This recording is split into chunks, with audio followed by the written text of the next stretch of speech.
Welcome back, everybody. Today, I'm going to teach you how to use item codes in Xero sales invoices. Item codes streamline your invoicing process by allowing you to quickly add pre-configured products or services with all the pricing and tax details already set up, saving you valuable time when creating invoices.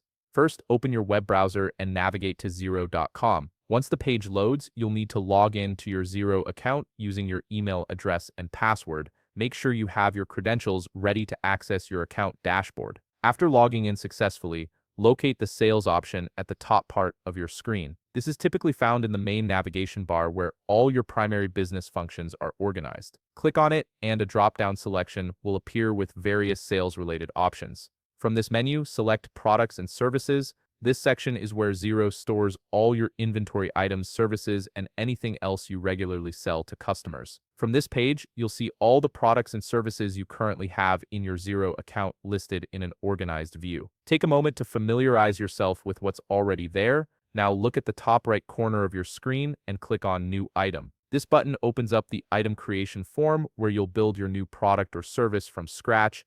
This is where you'll enter your item code and configure all the essential details. Start by filling in the required fields, beginning with the item name.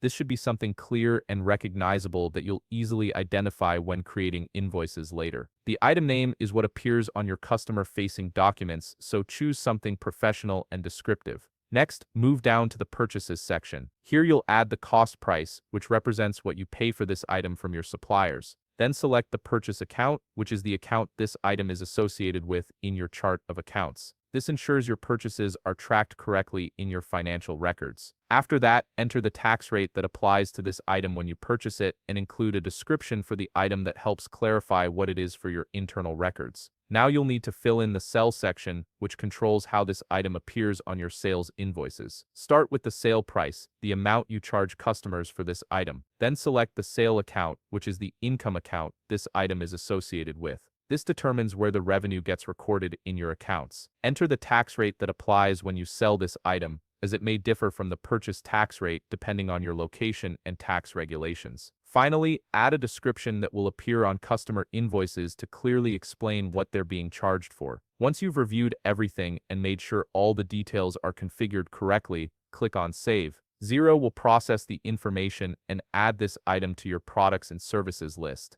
You can now use this item code whenever you create sales invoices, and all the pricing, tax, and account information will populate automatically. If you found this video helpful, please leave a like, subscribe, and see you in the next video.